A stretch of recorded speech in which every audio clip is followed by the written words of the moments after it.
The sleek obsidian ships cut through the void like knives through silk. Inside the lead vessel's bridge, HFY pressed her elongated fingers against the navigation console, watching the third planet grow larger on the viewscreen. Earth. The name felt strange in her mind after all these millennia. Approaching Sol 3, Commander, announced her navigation officer, his voice carrying the melodic tones that had evolved in their species over the countless generations in space. All systems show green. The planet appears inhabited.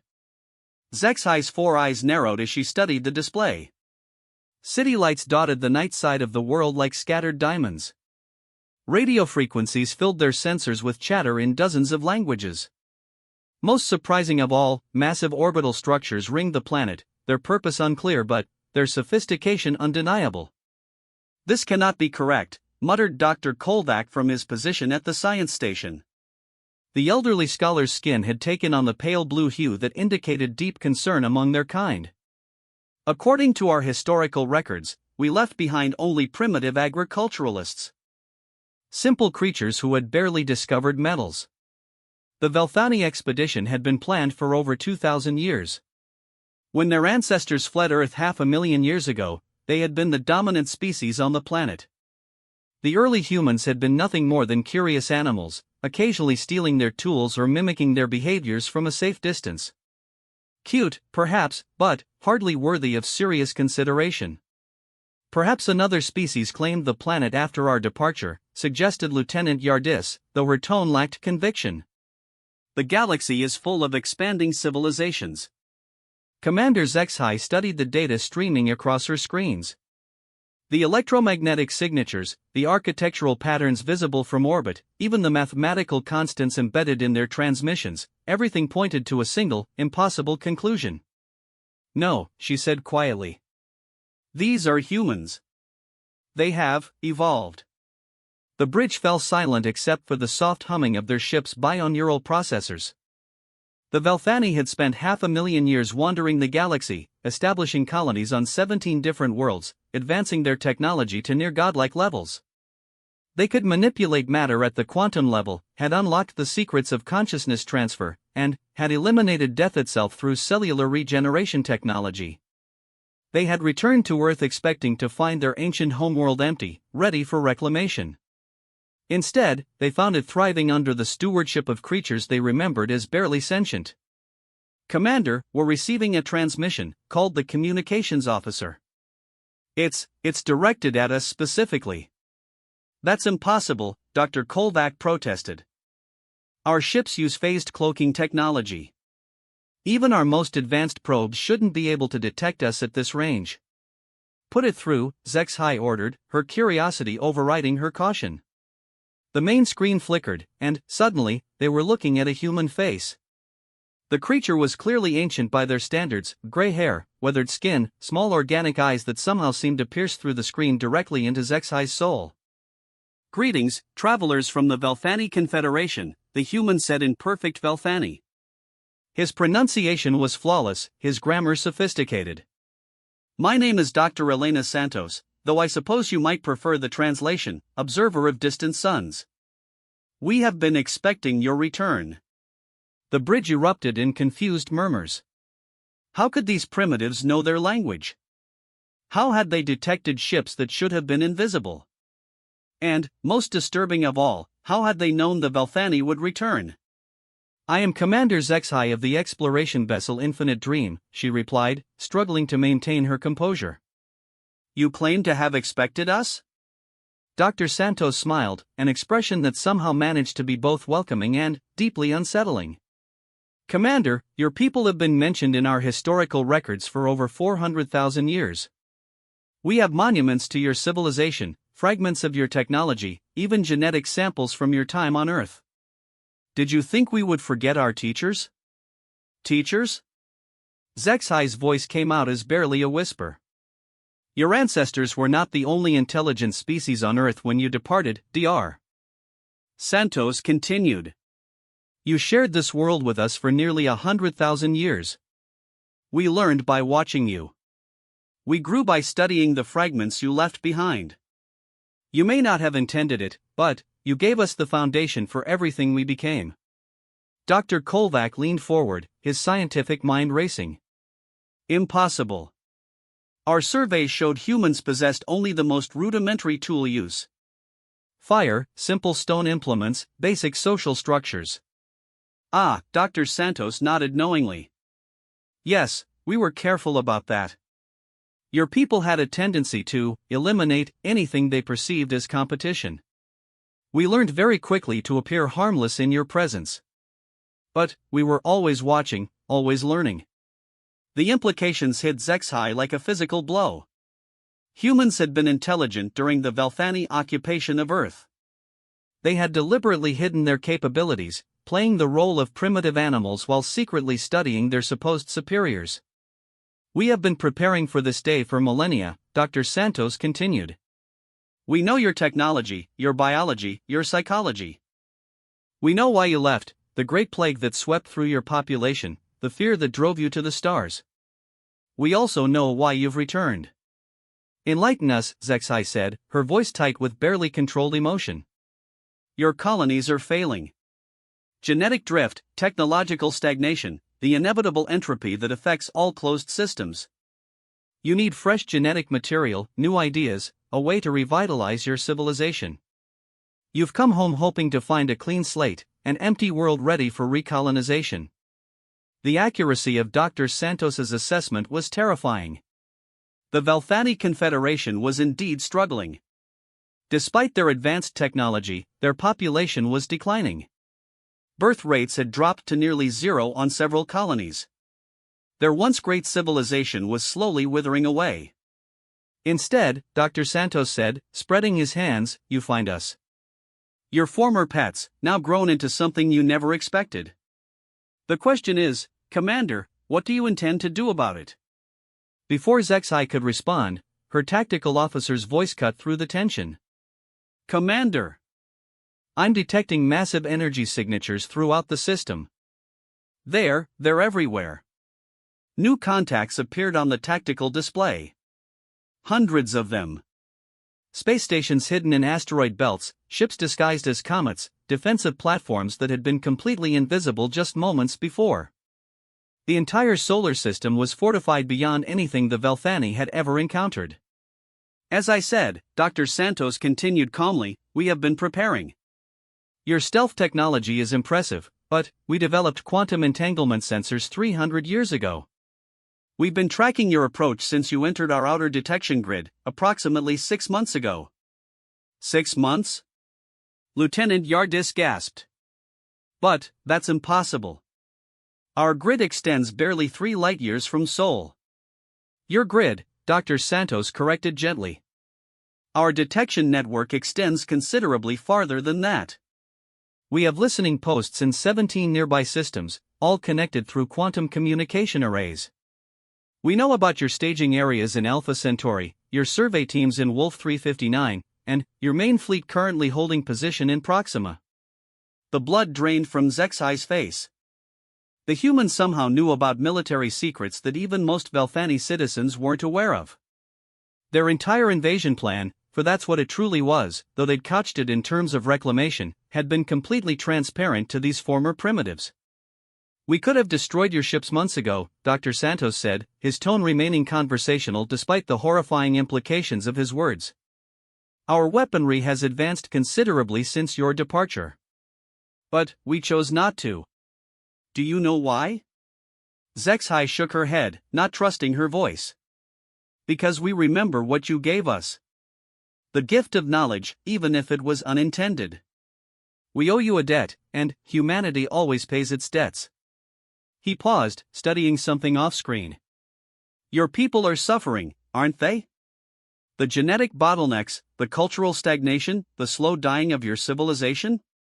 How could you possibly know? We've been monitoring your colonies for the past century, Dr. Santos interrupted. Long-range quantum telescopy, analysis of your electromagnetic emissions, even some direct observation through carefully placed probes. We know about the plague that's been spreading through your population, the one your medical technology can't seem to cure. Dr. Kolvac stepped forward, his scientific curiosity overcoming his shock. You speak of things that should be impossible for your level of technology. Dr. Santos laughed, a sound filled with genuine amusement. Our level of technology? Doctor, we've had 500,000 years to advance. While your people were spreading across the galaxy in generation ships, we were solving the fundamental problems of physics right here on Earth. We cracked faster than light communication 400,000 years ago. We developed true artificial intelligence 200,000 years back. We achieved matter-energy conversion on a practical scale about 50,000 years ago. The numbers were staggering. According to Dr. Santos, human civilization had been advancing at a rate that dwarfed Velthani progress. But, how was that possible? I can see the question in your eyes, Dr. Santos said, apparently reading their expressions with disturbing accuracy. How could we have advanced so far, so fast? The answer is simple: we had something your people never developed. We had unity. Unity? Zexai asked. Your people spread across the stars, yes, but each colony developed in isolation. Genetic drift, cultural divergence, technological stagnation, these were inevitable results of your expansion model. But we stayed here, together, building upon each generation's discoveries. We never forgot the lessons your people taught us about the dangers of division. The main screen split, showing images from across Earth. Massive cities that stretched from horizon to horizon, their architecture a blend of organic curves and crystalline precision. Orbital elevators that stretched impossibly high into space. Ocean-spanning bridges that seemed to defy physics. And, everywhere, humans working alongside machines of incredible sophistication. We learned from your mistakes, Dr. Santos continued. When we finally reached the stars ourselves, we made sure to maintain connections between our colonies. Quantum communication networks, regular exchange of personnel and ideas, shared goals and values. Our civilization grew stronger with expansion, not weaker. Our colonies? Zexai felt as if the universe was spinning around her. Oh yes, we've been exploring the galaxy for quite some time now. Currently, we have established settlements on over 400 worlds. Most of them are considerably farther from here than your colonies. We found the local neighborhood a bit crowded, what with the Velthani presence and all. The tactical display updated again, showing a map of human expansion through the galaxy. It was vast, sprawling across thousands of light-years, connecting regions of space the Velthani had never even explored. This is impossible, Dr. Kolvac muttered. The energy requirements alone, the coordination necessary, the sheer scale of such an undertaking would be impossible for a civilization following your development model, Dr. Santos agreed. But, as I said, we learned from your example. We know what not to do. Commander Zexai stared at the display, her mind struggling to process the implications. The Velthani had returned to Earth expecting to find a primitive world ready for conquest. Instead, they had stumbled into contact with a civilization that not only matched their technology but seemed to exceed it in several key areas. What do you want from us? She asked finally. Dr. Santos's expression grew serious. The same thing you want from us, I suspect. Knowledge. Cultural exchange. The chance to learn from each other. He paused, then added, and perhaps the opportunity to help each other solve some pressing problems. You mentioned our plague. The Velthani genetic cascade syndrome, yes. We've been studying it for decades through remote observation. We believe we might have a solution, but we would need direct access to Velthani biological samples to confirm our theories. The offer hung in the air like a lifeline. The plague Dr. Santos referred to had been devastating Velthani colonies for the past several centuries. It was a genetic disorder that caused cellular breakdown on a massive scale, and, despite all their advanced technology, they had been unable to find a cure. In exchange for what? Zexai asked suspiciously. Cultural exchange. Scientific cooperation. The chance to fill in some gaps in our historical records. Dr. Santos smiled again. Commander, we don't want to conquer you or replace you. We want to learn from you. You're our teachers, remember?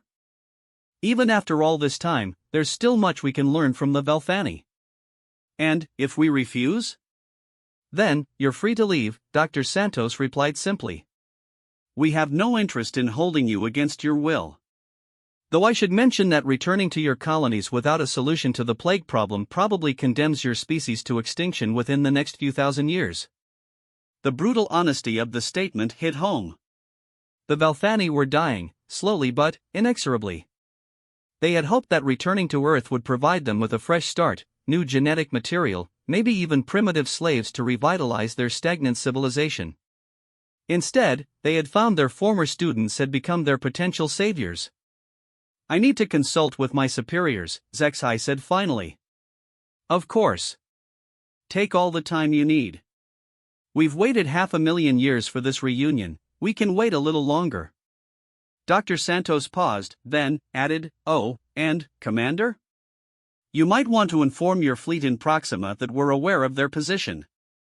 We have no hostile intentions, but maintaining the pretense of stealth at this point seems rather pointless." The transmission ended, leaving the bridge of the Infinite Dream in stunned silence. Lieutenant Yardis was the first to speak. "Commander, what are your orders?" Zexai stared at the blue-green world below them, a planet that had once been home to her ancestors and was now controlled by creatures they had dismissed as barely intelligent animals. Everything they thought they knew about the galaxy had just been turned upside down. "Signal the fleet," she said slowly.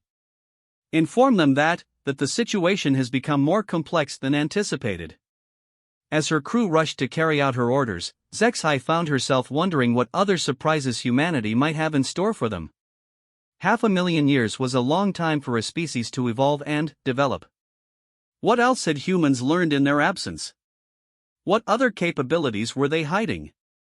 And, most importantly, what would the return of the Valthani mean for both species? The galaxy suddenly seemed much smaller and far more dangerous than it had just hours before. 3 days passed before the Valthani High Command responded to Commander Zexai's report. During that time, the human monitoring stations maintained polite but constant surveillance, occasionally transmitting helpful information about solar weather patterns and optimal orbital positions.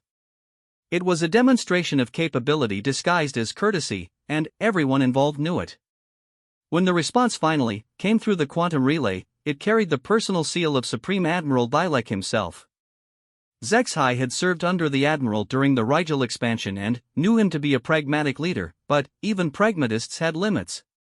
"Commander Zexai," the Admiral's holographic image materialized in her ready room, his usual composure replaced by barely controlled agitation. "Your report strains credibility. You claim these humans have not only developed spacefaring civilization but have surpassed our own technological achievements?" "Yes, sir. I know how it sounds, but I've verified the data multiple times. They've demonstrated capabilities we don't possess, including detection methods that completely bypass our stealth technology." Admiral Dilek's expression darkened. 500,000 years ago, these creatures were barely above animals. They used stone tools and lived in caves. The idea that they could have developed faster-than-light technology while we were establishing our first colonies is preposterous. "Sir, with respect, they had advantages we didn't. They remained unified on a single world while our population spread across multiple star systems. They also had access to fragments of our technology and infrastructure." "Fragments?" The Admiral leaned forward. "What fragments?" Zexai consulted her notes. According to Dr. Santos, when our ancestors evacuated Earth during the Great Plague, they left behind significant technological artifacts. Research facilities, industrial complexes, even some of our early quantum computers. The humans spent centuries studying and reverse engineering these devices. The implications hung heavy in the air. The Valthani evacuation had been rushed, driven by panic as the plague swept through their population. In their haste to escape, they had indeed left behind much of their infrastructure, assuming it would degrade naturally over the millennia.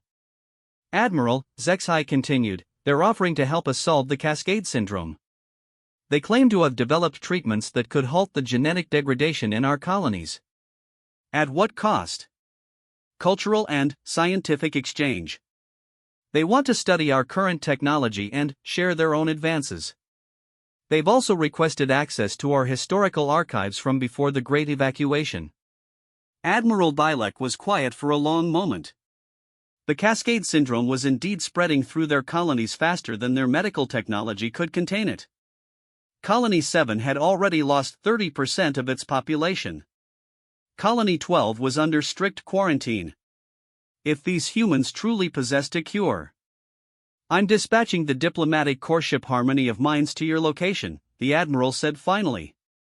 Ambassador Veltar will negotiate the terms of any potential agreement.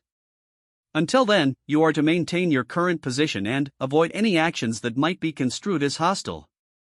Understood, sir. But, Admiral, there's something else. They know about our entire fleet disposition. They've been monitoring our colonies for decades, possibly centuries. They know about our military capabilities, our population levels, even our internal political structures. The Admiral's face went pale. That's impossible. Our communications are quantum encrypted. Sir, they've been intercepting our signals since before we developed quantum encryption. They've had 500,000 years to study our technology and find ways around our security measures. After ending the transmission, Zexhai found herself staring out at Earth through her cabin's viewport. The planet looked peaceful from orbit, but she now knew it was the heart of a civilization that spanned hundreds of worlds. How had they managed such rapid expansion? How had they coordinated development across such vast distances? Her contemplation was interrupted by a chime from her communications console. Another message from Dr. Santos. "Good morning, Commander." The human scientist appeared on her screen, somehow looking even more cheerful than before. "I hope you've had time to process our initial conversation. I'm transmitting coordinates for a meeting location if you're interested in continuing our discussions." The coordinates led to a space station positioned at the L4 Lagrange point between Earth and its moon. As the Infinite Dream approached, Zexhai was amazed by the structure's size and complexity. It was easily 50 kilometers across, its design incorporating elements of both human and distinctly non-human architecture. "Commander," her science officer reported, "I'm detecting energy signatures from at least 12 different technological paradigms in that station. Some of them I don't recognize at all." Dr. Santos met them in the station's docking bay, accompanied by a delegation that made Zexhai's eyes widen. Humans, certainly, but also representatives from at least 6 other species she'd never encountered before. "Welcome to Harmony Station," Dr. Santos said as they disembarked. "Allow me to introduce our diplomatic team. Dr. Karras represents the Zenthari Collective." He gestured to a crystalline being that seemed to exist in multiple dimensions simultaneously. "Admiral Stone speaks for the Terran Defense Coalition." A human woman in a military uniform nodded formally. "And Dr. Zilfan comes from the Andromedan Republic." The last figure was clearly non-human but bore a disturbing resemblance to ancient Velthani physiology. For eyes, elongated limbs, the same basic body structure but somehow evolved. Different. Dr. Zilfan's people originally descended from a Velthani colony ship that was lost during your expansion period about 300,000 years ago, Dr. Santos explained casually. They eventually made contact with human exploration teams about 50,000 years ago. We've been working together ever since. Zexhai felt her worldview shift again.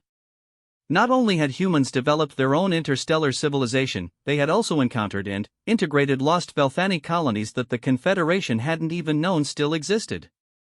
"How many lost colonies have you found?" she asked Dr. Zilfan directly.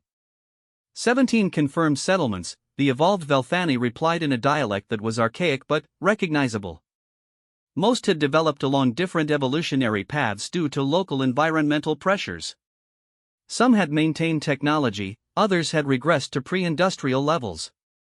The humans helped us reconnect with our heritage while respecting our adapted cultures.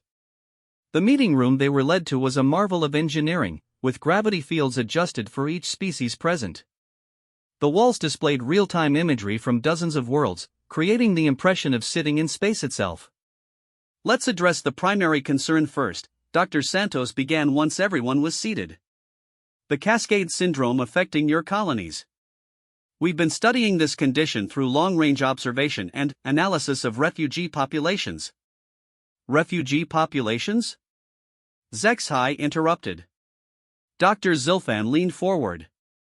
Over the past century, several hundred Velthani have sought asylum in human space. Defectors, evacuees from plague-struck colonies, even some who simply wanted to explore outside Confederation territory. They've provided us with direct biological samples and detailed medical histories.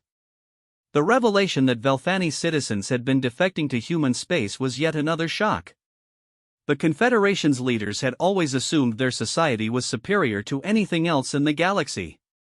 The good news, Dr. Santos continued, is that we've successfully developed treatments for the Cascade Syndrome. The bad news is that the underlying cause is more complex than your medical establishments realize. A holographic display materialized above the conference table, showing detailed genetic sequences and cellular structures. The syndrome isn't actually a disease in the traditional sense. It's a consequence of genetic isolation combined with technological dependence. Dr. Karaz's crystalline form pulsed with colored light as they spoke. Your ancestors modified their genome for space travel. Enhanced radiation resistance, improved calcium retention, optimized neural pathways for extended hibernation. But these modifications created genetic dependencies. Dependencies? Zexhai asked. Your people require genetic diversity to maintain cellular stability, Admiral Stone explained. The original Earth population provided that diversity. When the Confederation spread across multiple isolated colonies, each group began experiencing gradual genetic drift. The modifications that had been stable in a large, diverse population became unstable in smaller, isolated groups. Dr. Santos nodded. The solution requires reintroduction of genetic material from either the original Earth Velthani population or from sufficiently diverse external sources. But, more importantly, it requires changing your colonial expansion model. Change our expansion model? Zexhai wasn't sure she liked where this was heading. Your current system creates isolated populations that inevitably face the same genetic bottlenecks, Dr. Zilfan explained. The human model maintains constant genetic and cultural exchange between colonies. No single population becomes truly isolated. The implications were staggering. The humans were essentially saying that the entire foundation of Velthani civilization, their proud tradition of independent colonial expansion, was fatally flawed. You're suggesting we abandon our colony structure and integrate with human space? Zexhai's voice carried a note of offense. Not abandon, Dr. Santos corrected gently. Evolve. Your colonies don't need to become human worlds. They just need to become part of a larger, interconnected network. Think of it as graduation from adolescent expansion to mature galactic citizenship. Admiral Stone activated another display, showing the complex web of connections between human and allied worlds. Every colony maintains its unique culture and governance, but they're all connected through trade, communication, and population exchange. Genetic diversity is maintained, technological advancement is shared, and no single world faces existential threats alone. The Andromedan Republic operates on similar principles, Dr. Zilfan added. We've maintained our Velthani cultural heritage while adopting the human network model. Our colonies are thriving, our population is growing, and we haven't seen a single case of Cascade Syndrome in over 30,000 years. Zexhai studied the data, her analytical mind processing the implications. The human model was undeniably successful. Their civilization had expanded farther and faster than the Confederation, while maintaining genetic stability and cultural unity. But accepting their help would mean acknowledging that Velthani society had fundamental flaws. What would integration require? She asked carefully. Gradual implementation, Dr. Santos replied. We start with medical aid to halt the progression of the syndrome in your current colonies. Meanwhile, we establish communication networks between your worlds and ours.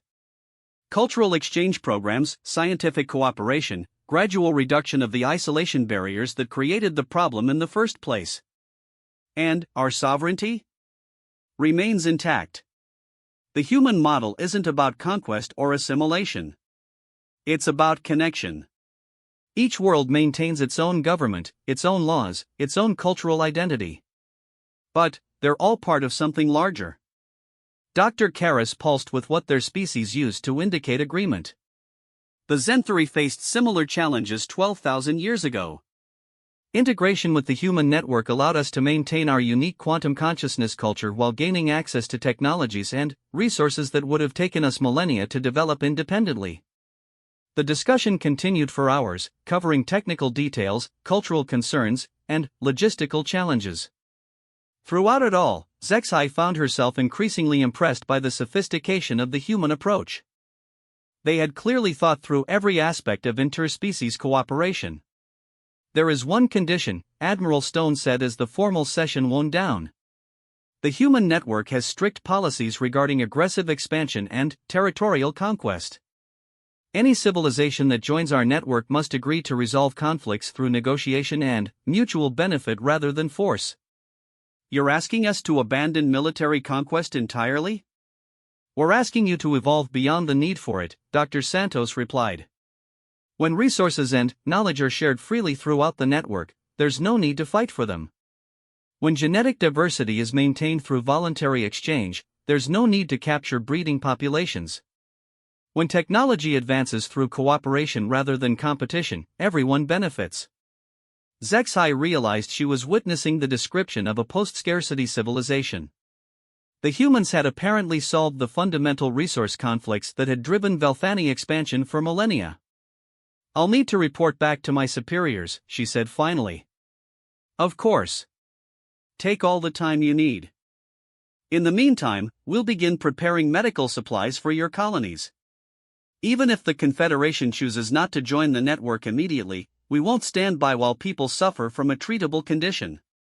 As they prepared to leave, Dr. Zilfan approached Zexai privately. "Commander, I want you to understand something. The choice you're facing isn't really about technology or medicine. It's about fear." "Fear? The Confederation's leaders will be terrified by what you've discovered here. They've built their entire identity around being the superior species, the galactic conquerors, the rightful inheritors of space. Learning that their former prey animals have become their equals, or superiors, will threaten everything they believe about themselves." "And your people? How did they handle that transition?" Dr. Zilfan's expression became thoughtful. "We were refugees, fleeing a dying world. We had no choice but to accept help when it was offered. But it was still difficult. Pride dies hard, even when survival is at stake." "What would you tell the Confederation leadership if you could?" "That strength isn't measured by dominance, but by adaptability. That civilization isn't about conquest, but about cooperation. That the greatest achievement isn't ruling over others, but growing alongside them." The evolved Velthani paused. "And that sometimes, the greatest act of leadership is admitting when you need to learn something new." As the Infinite Dream departed Harmony Station, Zexai found herself facing an impossible task. How could she convince the Confederation's proud leaders that their entire civilization needed to be restructured? How could she explain that their former pets had become their potential saviors? The answer, she realized, would determine not just the fate of the Velthani Confederation, but the future of the entire galaxy. The Confederation Council Chamber was a monument to Velthani achievement. Carved from a single asteroid and suspended in the void between their three primary colonies, its crystalline walls displayed the conquered territories, technological marvels, and genetic purity achievements that had defined their civilization for millennia. Today, those same walls seemed to mock the assembled leaders as they listened to Commander Zexai's full report. Supreme Admiral Vilek sat at the head of the crescent-shaped table, his four eyes focused intently on the holographic displays showing human technology and territorial expansion.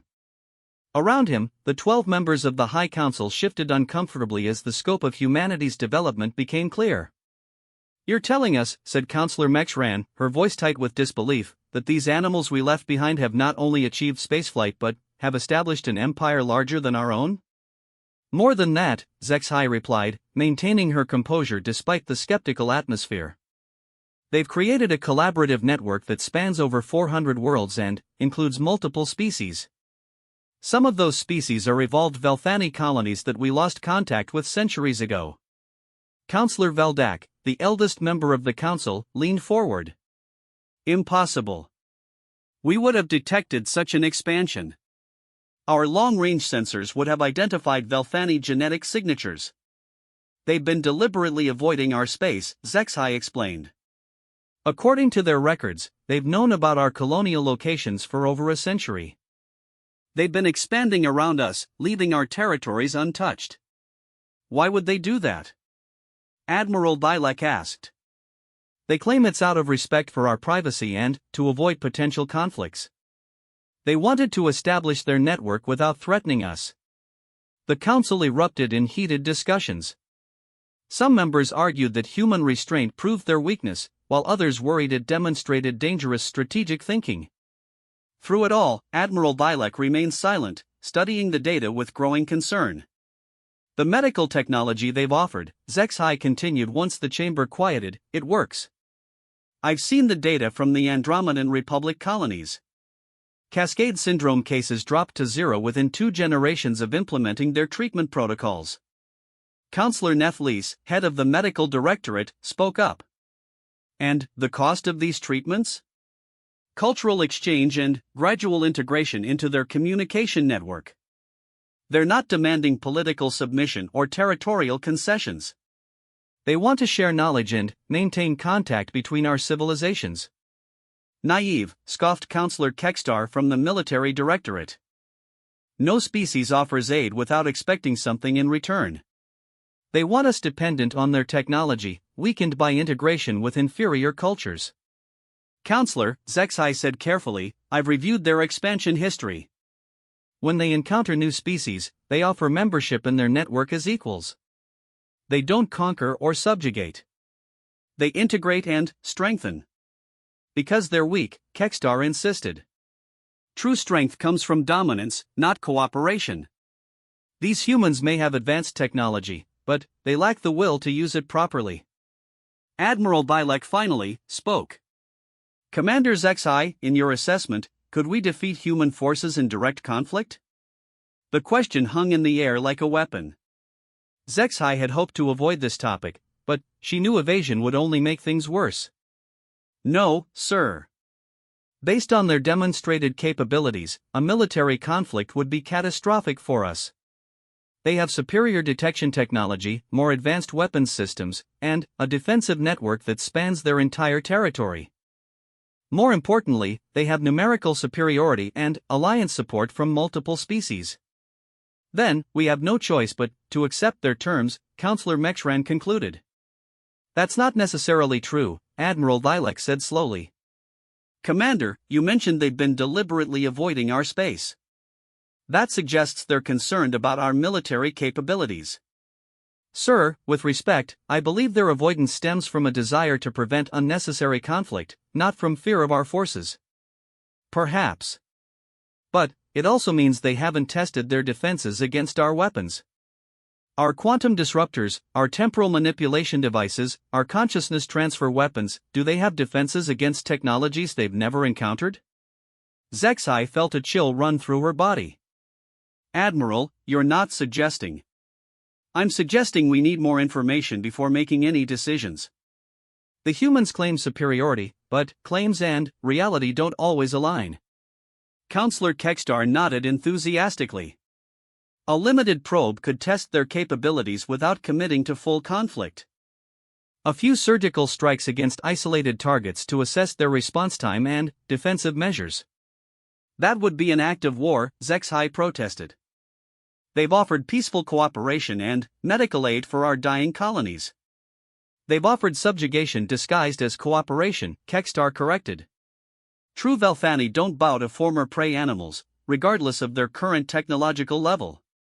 The debate continued for hours, but Zexai could see the momentum shifting.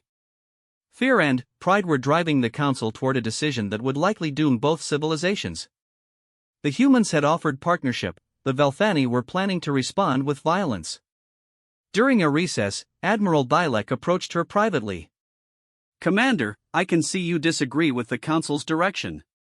Sir, I believe we're making a terrible mistake. The humans have shown us nothing but goodwill. They're offering to save our species from extinction. At the cost of our independence. What independence will we have if our colonies continue dying from Cascade Syndrome? In 50 years, we might not have enough genetic diversity left to maintain viable populations. Admiral Dilek was quiet for a long moment. Commander, I'm assigning you a special mission. You'll return to Sol System as our official diplomatic representative. Negotiate for the medical technology while the Council explores other options. Admiral, please reconsider. If we attack human positions while I'm conducting diplomatic negotiations, you'll have plausible deniability. The Council will claim any military actions were unauthorized, conducted by rogue elements. Meanwhile, you'll be in position to assess their true capabilities and, potentially secure their technology through legitimate channels. Zexai realized she was being used as a distraction, a diplomatic cover for military aggression. Sir, this plan could result in the destruction of both civilizations. Or it could secure our rightful place as the dominant species in the galaxy. Admiral Dilek's expression hardened. Commander, you have your orders. Return to Sol System and begin negotiations. The Council will handle the rest. 3 days later, Zexai found herself back aboard the Infinite Dream, returning to Earth with a diplomatic escort that included Ambassador Veltar and a full negotiating team. What the escort didn't know was that Admiral Dilek had also dispatched the stealth destroyer Night's Edge to conduct reconnaissance of human defensive positions. As they approached the Sol System, Zexai watched her sensor displays with growing dread. The human detection grid activated immediately, tracking their approach with casual precision. If Night's Edge was somewhere in the system, the humans almost certainly knew about it. Dr. Santos greeted them at Harmony Station with the same warm smile, but Zexai noticed additional security measures that hadn't been present during her first visit. More guards, enhanced scanning protocols, and what appeared to be weapons systems that had been carefully hidden during her previous tour. "Welcome back, Commander," Dr. Santos said as they docked. "I trust your leadership found our proposals interesting?" They did indeed. Ambassador Veltar will be handling formal negotiations. She gestured to the distinguished Velthani diplomat beside her. Excellent. We've prepared detailed medical data and treatment protocols for review. Dr. Karras has also compiled technological specifications that might interest your scientific team. As the diplomatic team settled into formal discussions, Zexai found herself pulled aside by Admiral Stone. "Commander, we need to talk privately." They walked to an observation deck overlooking Earth, the blue-green world rotating slowly beneath them. "Commander, we're aware of the stealth ship that accompanied your diplomatic vessel." Zexai's heart sank. "Admiral, you didn't know about it, did you?" Admiral Stone's expression was sympathetic rather than accusatory. "Your leaders are using these negotiations as cover for military reconnaissance." "How did you know?" "We've been tracking the Night's Edge since it entered our outer detection grid 2 days ago. Captain Yalken has been very thorough in his surveys of our defensive positions." Admiral Stone activated a holographic display showing the stealth destroyer's movements through the system. "He's particularly interested in our orbital weapons platforms." "What are you going to do?" "Nothing, for now. Captain Yalken isn't taking any hostile actions, and we prefer to avoid unnecessary conflicts." "But, Commander, you should know that your ship is currently surrounded by defensive systems he can't detect. If he does attempt any aggressive action." The implication was clear.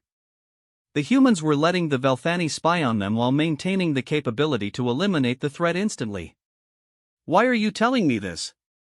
Admiral Stone studied her for a moment. "Because you understand what's really at stake here. Your species is facing extinction, and your leaders are choosing pride over survival. Someone needs to help them see reason before they make a fatal mistake." "I'm just a ship commander. I don't have that kind of influence." "You have something more valuable than political influence, Commander. You have the truth. And, sometimes, that's enough." Their conversation was interrupted by an urgent communication from the Confederation fleet. Admiral Dilek's image appeared on the emergency channel, his expression grim. Commander HFY, we've just received disturbing intelligence from our deep space monitoring stations. Human ships have been detected moving toward our outer colonies. It appears they're positioning for coordinated strikes against our territories. HFY felt the blood drain from her face. Admiral, that's impossible. The humans have been Commander, you will immediately cease all diplomatic activities and return to Confederation space. This appears to have been an elaborate deception designed to lower our defenses while they prepared for invasion. The transmission ended, leaving HFY staring at Admiral Stone in confusion. Admiral, is this true? Are human forces moving against our colonies? Admiral Stone's expression was carefully neutral. Commander, let me show you something. He activated the station's main tactical display, showing a real-time map of local space. Dozens of ship icons moved through the sector, but, instead of approaching Velthani territories, they were moving away from them. These are human ships, yes. But, they're not heading toward your colonies. They're evacuating our civilians from border regions and withdrawing our defensive forces from areas where they might be perceived as threatening. Evacuating? Commander, we've been monitoring your council's discussions through signals intelligence. We know about the planned military strikes against our positions. We're pulling our people back to prevent unnecessary casualties when your forces attack. The revelation hit HFY like a physical blow. The humans had been listening to Confederation communications all along. They knew about the planned attacks, about the stealth reconnaissance, about everything the Council had decided in secret. Why haven't you defended yourselves? Why aren't you preparing countermeasures? Admiral Stone's expression grew sad. Because we hoped your people might still choose cooperation over conflict. Even now, we're giving your leaders every opportunity to reconsider their actions. But, if you know we're planning to attack, then, we'll respond appropriately when the time comes. But, until your forces actually fire on our positions, we'll continue to hope for a peaceful resolution. HFY understood the true sophistication of human strategy. They weren't just technologically superior, they were ethically and tactically superior as well. They were offering the Velthani every chance to avoid a catastrophic conflict, even while preparing to defend themselves against inevitable aggression. Admiral, she said quietly, what happens when my people attack? That depends on the scale and nature of the attack. If it's limited to military targets, we'll respond with minimal force designed to disable rather than destroy. If it escalates to attacks on civilian populations. Admiral Stone paused. Commander, I hope your leaders understand that we have allies throughout the galaxy. An attack on human space would be viewed as an attack on the entire network. The weight of that statement was staggering. The Velthani weren't just facing humanity, they were potentially facing a coalition of hundreds of worlds and multiple species.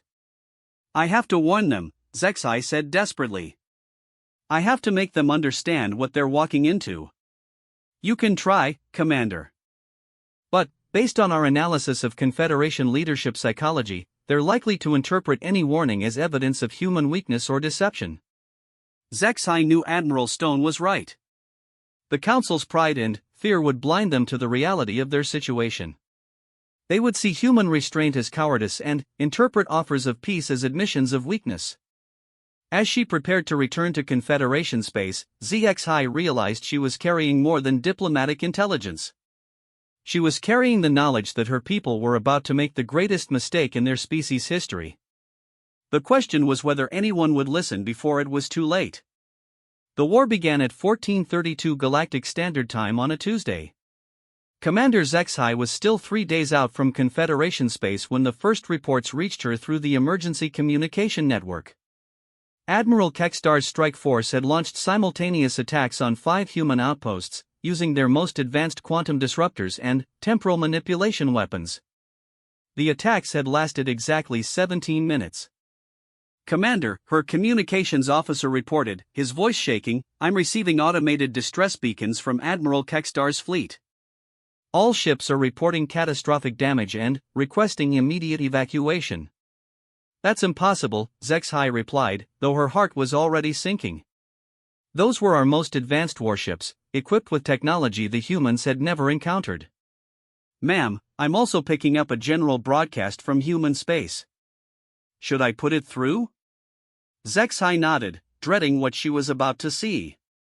Dr. Santos appeared on the screen, but his usual warm demeanor had been replaced by grave seriousness. Behind him, displays showed the aftermath of the Velthani attack. Damaged stations, debris fields, and rescue operations in progress. Citizens of the galaxy, Dr. Santos began, at 1432 today, forces of the Velthani Confederation launched unprovoked attacks on 5 civilian research stations in human space. These attacks resulted in the deaths of 1,247 beings from 12 different species, including 17 Velthani refugees who had sought asylum in our territory. The number hit HFY like a physical blow. 17 Velthani killed by their own people's weapons. The irony was devastating. The attacking force consisted of 12 Velthani warships employing weapons of mass destruction against undefended civilian targets. In accordance with the Galactic Defense Compact, human and allied forces responded to protect innocent life. The display shifted to show tactical footage of the battle. HFY watched in horror as human defensive systems engaged the Velthani fleet. It wasn't even a fight, it was an execution.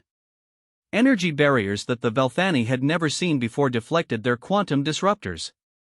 Temporal manipulation fields collapsed under some sort of chronological stabilization technology. Most shocking of all, human weapons seemed to target Velthani systems with surgical precision, disabling rather than destroying. All 12 attacking vessels have been neutralized, Dr. Santos continued. Their crews are being rescued and will receive full medical treatment. Despite their unprovoked aggression, we bear no malice toward individual Velthani who were following orders. Commander, her tactical officer called out, I'm detecting massive energy signatures throughout the sector. It looks like human fleets are mobilizing everywhere. HFY pulled up the long-range sensors and felt her world collapse. Hundreds of human ships were emerging from concealment throughout known space. They hadn't been hiding from the Velthani, they had been waiting. The Confederation leadership, Dr. Santos continued, has chosen to respond to our offers of friendship with violence. They have rejected medical aid for their dying colonies in favor of military aggression against civilian populations. This decision forces us to take actions we had hoped to avoid. The display changed again, showing a map of Velthani space. Red markers appeared at strategic locations throughout their territory, supply depots, communication relays, military installations, and government facilities. Under the authority granted by the Galactic Defense Compact and, in coordination with our allied species, human forces are now implementing Operation Shepherd. All Velthani military assets will be neutralized. All government facilities will be secured. All weapons of mass destruction will be confiscated. HFY realized she was witnessing the systematic dismantling of her civilization. The humans weren't just winning a battle, they were ending the war before it could truly begin. However, Dr. Santos said, his tone softening slightly, this action is directed solely at the Confederation government and military forces. Civilian populations will be protected and provided with humanitarian aid, including immediate treatment for Cascade Syndrome victims. Commander, her navigation officer reported, I'm detecting multiple human ships on intercept courses with our position. They'll be in weapons range in approximately 2 hours. HFY faced an impossible choice. She could try to run, though human ships had already demonstrated superior speed and detection capabilities. She could try to fight, though that would likely result in the destruction of her ship and crew. Or she could surrender and hope the humans honored their promise to protect individual Velthani. Sir, down the weapons and prepare for peaceful contact, she ordered. Signal our surrender and request permission to speak with human commanders. An hour later, the Infinite Dream was surrounded by 5 human vessels. Unlike Velthani warships, which were designed to intimidate with aggressive angles and weapon arrays, the human ships were elegant and efficient.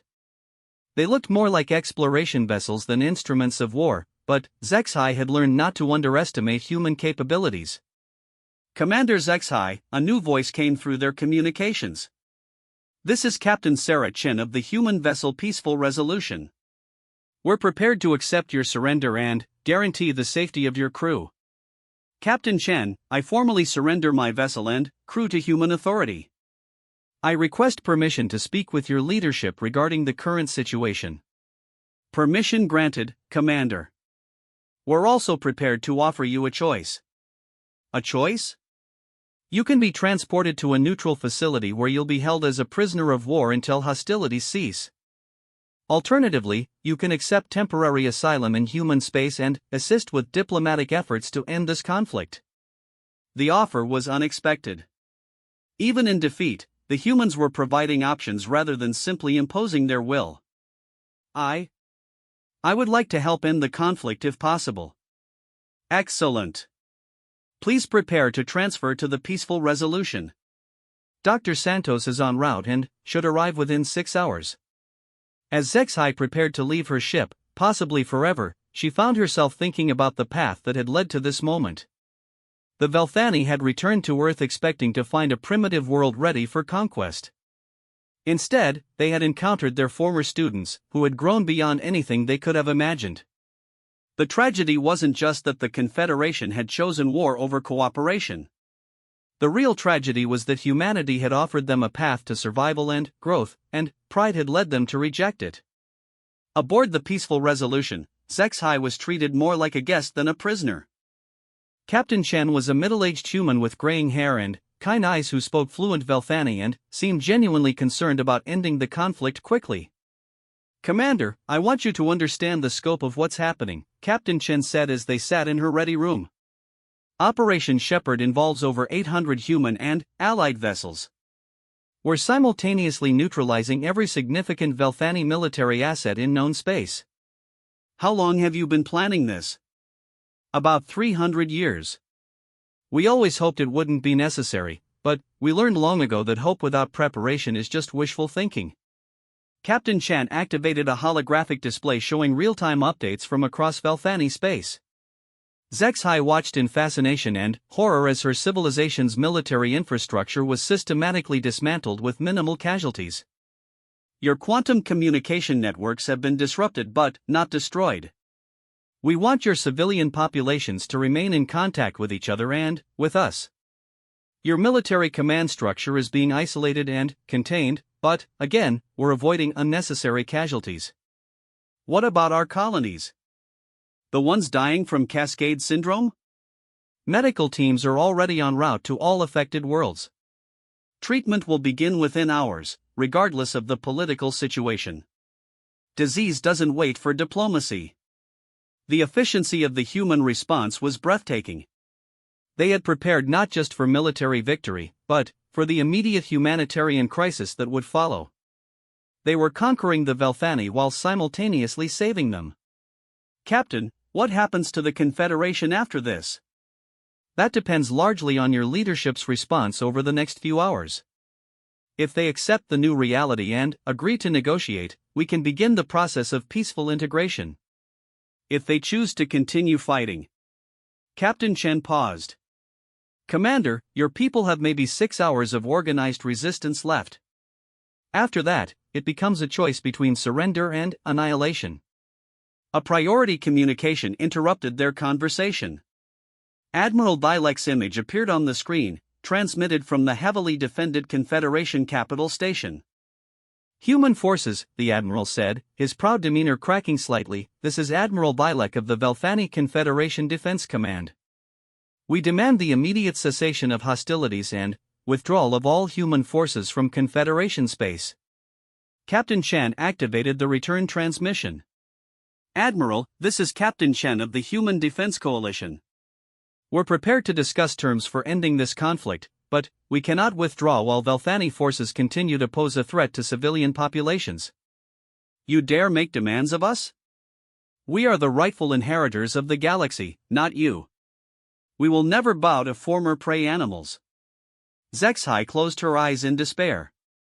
Even facing complete defeat, the Admiral was still clinging to notions of Velthani superiority. Admiral, Captain Chen continued patiently, you're currently surrounded by 47 human vessels. Your weapons are offline, your shields are down, and your escape pods are being monitored. Your military forces throughout the galaxy have been neutralized. This conflict is over. Then, kill us and be done with it.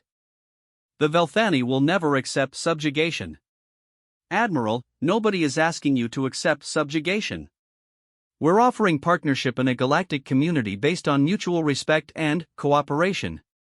The same offer Dr. Santos made to your diplomatic team 3 weeks ago. There was a long pause before Admiral Dilek responded. What are your terms? Complete disarmament of weapons of mass destruction. Dissolution of the current military command structure. Establishment of democratic civilian governance on all Velthani worlds. Participation in the Galactic Medical Initiative to treat Cascade Syndrome victims.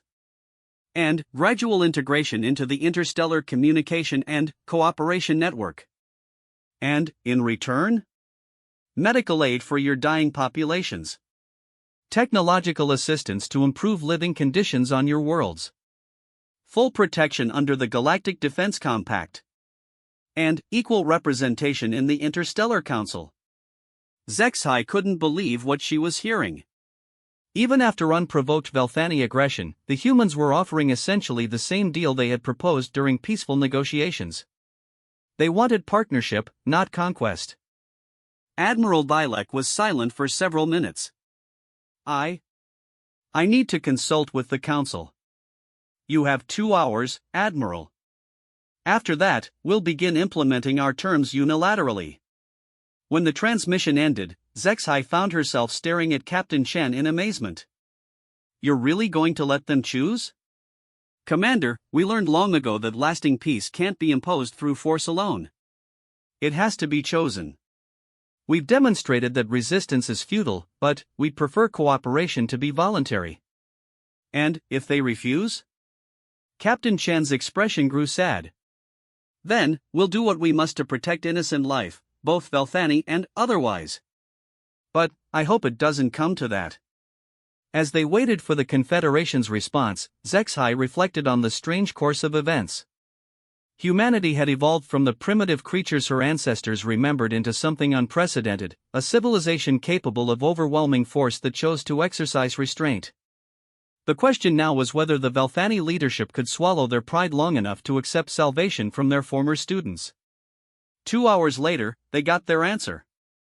1 year later, Commander Zexhai stood on the observation deck of New Harmony Station, watching shuttles ferry passengers between Earth and the orbital complex.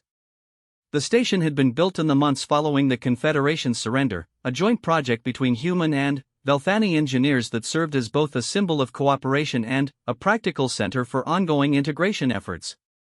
The year had been transformative for both civilizations, though not always in ways anyone had expected. The morning medical reports show another milestone, Dr. Santos said as he joined her at the viewing windows.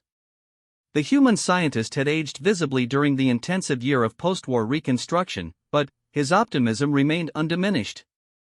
Colony 7 just reported their first Cascade Syndrome-free generation born in over 3 centuries. Zexhai nodded, watching a mixed crew of humans and Velthani work together on a construction project visible through the transparent aluminum. The medical success has exceeded all projections. But, the social integration. She paused, struggling to find the right words. Has been more challenging than the disease, Dr. Santos finished. Yes, we expected that. 500,000 years of cultural divergence don't disappear overnight. The surrender of the Velthani Confederation had been swift once Admiral Dilek realized the hopelessness of continued resistance. Faced with the choice between annihilation and integration, the leadership had chosen survival. But, choosing survival and embracing change were different things entirely. The hardest part, Zexhai admitted, is helping my people understand that this isn't conquest disguised as cooperation. Some still believe you're slowly destroying our culture. Are we? Dr. Santos asked gently. The question hung between them. Zexhai considered her response carefully. You're changing it. Whether that constitutes destruction depends on how you define Velthani culture. If our essence was military domination and genetic supremacy, then, yes, you've destroyed that. But, if our essence is curiosity, exploration, and the drive to understand the universe. She gestured toward the mixed crews working outside.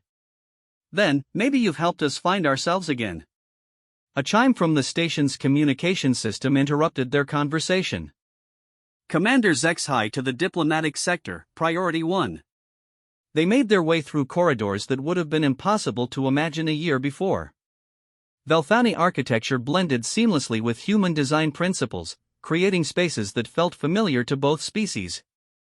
More importantly, the corridors bustled with activity from multiple worlds: humans, Velthani, the crystalline Zenthari, and at least 6 other species that had become part of the expanded network. The diplomatic sector was buzzing with activity as Ambassador Veltar prepared for what would be the most significant vote in Velthani history. The referendum on full membership in the Galactic Cooperative had been months in the planning, but the outcome was far from certain. Commander, Ambassador Veltar greeted her. The final polling data from the colonies has arrived. Would you like to review it before we announce the preliminary results? Zexhai accepted the data pad, scanning the numbers with growing amazement. These can't be accurate. According to this, 73% of Velthani citizens support full integration? The numbers are accurate, confirmed Dr. Karas, their crystalline form pulsing with what Zexhai had learned indicated satisfaction. Most impressive is the age demographic breakdown. Younger Velthani favor integration by over 90%, while older populations are more evenly split. The medical success story helped, Ambassador Veltar explained. It's hard to argue against cooperation when it literally saved your species from extinction. But there's more to it than that. What do you mean? Come with me, Dr. Santos said, leading them to another section of the station. They passed through a security checkpoint into an area Zexhai hadn't seen before. The corridors here were filled with young Velthani and humans working together on projects that combined technologies from both civilizations. The energy in the air was infectious, the excitement of discovery and creation. This is the Joint Research Initiative, Dr. Santos explained. Young scientists and engineers from both our civilizations working together on projects neither species could complete alone. They stopped at a laboratory where a mixed team was testing what appeared to be a new type of starship engine. The lead researcher, a young Velthani woman named Kiravel, noticed their approach and hurried over. Commander Zexhai. Perfect timing. We just achieved a stable quantum fold field using combined human and Velthani principles. The efficiency gains over either system alone are remarkable. Combined principles? Zexhai asked. Human quantum manipulation technology merged with traditional Velthani spatial geometry. Neither approach could create a stable field independently, but together. Kiravel activated a holographic display showing the test results. We're seeing energy efficiency improvements of over 300%. Dr. Santos smiled at Zexhai's amazed expression. This is happening throughout the network. Hundreds of joint projects, thousands of young people from both species working together, sharing ideas that neither group would have developed independently. The young ones don't see the barriers their elders do, Ambassador Veltar added. To them, the integration isn't about loss of cultural identity, it's about expansion of possibilities. They spent the next hour touring the research complex, witnessing collaboration that would have been impossible to imagine during the early days of contact. Young Velthani and humans worked together as naturally as if they had grown up side by side. In many ways, Zexhai realized, they had connected through quantum communication networks that allowed real-time cooperation across vast distances. There's something else you should see, Dr. Santos said as they concluded the tour. He led them to a viewing chamber that looked out on one of the construction projects Zexhai had noticed earlier. As she looked more closely, she realized it wasn't just another habitat module or research facility. Is that a new type of starship? Dr. Santos confirmed. Designed jointly by human and Velthani engineers, incorporating the best elements of both technological traditions. It's faster, more efficient, and more comfortable than anything either civilization had built independently. More importantly, Ambassador Veltar added, it's designed for long-range exploration missions staffed by mixed crews. The next phase of galactic expansion won't be human or Velthani, it will be cooperative. Zexhai studied the vessel, noting how its design reflected both the organic curves favored by human architects and the geometric precision traditional to Velthani construction. It was beautiful in a way that neither species could have achieved alone. The referendum results will be announced in 1 hour, Dr. Karras informed them. Regardless of the outcome, this cooperation will continue. The young generations have already decided their future. As they made their way back to the diplomatic sector, Zexhai reflected on the transformation her life had undergone. A year ago, she had been a military commander in a dying civilization. Today, she was helping to build something unprecedented, a truly cooperative interstellar society. The announcement ceremony took place in the station's main amphitheater, with representatives from dozens of worlds gathered to witness the historic vote. As Ambassador Veltar took the podium, Zexhai noticed that the audience included not just diplomats and officials, but ordinary citizens from across the network, farmers, teachers, engineers, artists, and scientists who would be affected by whatever decision the Velthani made. Citizens of the Galactic Cooperative, Ambassador Veltar began, today marks a crucial moment in our shared history. The Velthani people have voted on whether to accept full membership in the cooperative, with all the rights and responsibilities that entails. The amphitheater fell silent. Even though polling had suggested strong support for integration, the formal vote was binding on all Velthani worlds. The results are as follows. Of 2.3 billion eligible voters across 17 worlds, 1.8 billion participated in the referendum. Of those votes cast, 76.2% support full integration, 18.1% oppose integration, and 5.7% abstained. The room erupted in cheers from supporters of integration, though Zexhai noticed that even those who had opposed the measure seemed relieved rather than angry. The uncertainty was over, now they could focus on moving forward together. The Velthani Confederation formally accepts membership in the Galactic Cooperative, Ambassador Veltar continued. We pledge to uphold the principles of peaceful cooperation, mutual aid, and shared exploration that define our new community. Dr. Santos approached the podium as applause filled the amphitheater. On behalf of all member species, I welcome the Velthani people as full partners in our ongoing mission to explore, understand, and nurture life throughout the galaxy. As the formal ceremonies continued, Zexhai found herself approached by a young human woman she hadn't met before. Commander Zexhai? I'm Sarah Martinez, head of the Colonial Planning Initiative. I wanted to ask if you'd consider leading one of our new exploration missions. Exploration missions? The cooperative is planning to expand into previously unexplored regions of the galaxy.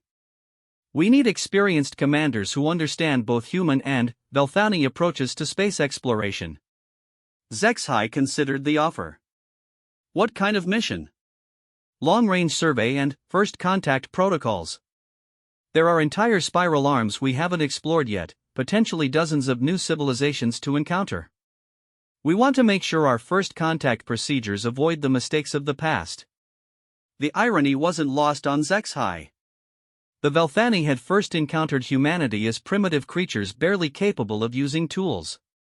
Now, she was being asked to help develop protocols for approaching other species with the wisdom gained from that experience.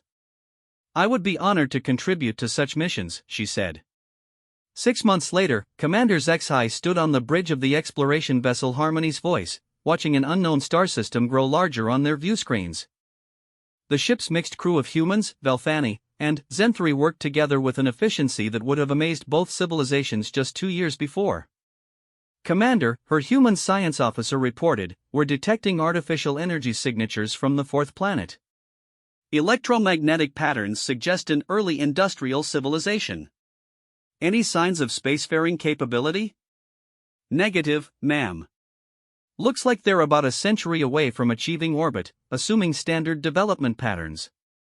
Zexhai smiled, remembering her own species' first glimpse of Earth 500,000 years ago. Begin standard first contact protocols. Long-range observation only until we understand their social structures and technological development. I, Commander. As the Harmony's Voice settled into a concealed observation orbit, Zexhai reflected on how much had changed since her people had returned to Earth. The Velthani had come home expecting to find an empty world ready for conquest. Instead, they had discovered that their former students had become their teachers. The lesson they had learned was profound: true strength didn't come from dominance, but from cooperation. Real civilization wasn't built through conquest, but through connection. And the greatest gift one species could give another wasn't submission, but partnership in the ongoing exploration of the universe. Below them, an unknown civilization continued its ancient rhythms, unaware that they were being watched by representatives of dozens of species who had learned to work together across the vast reaches of space. When the time came for contact, these beings would be greeted not as potential subjects or threats, but as future partners in the great adventure of cosmic discovery. The age of conquest was over. The age of cooperation had begun. And, in the depths of space, the children of Earth and their adopted siblings from distant stars continued their patient vigil, waiting for the next chapter in the ongoing story of galactic civilization to unfold.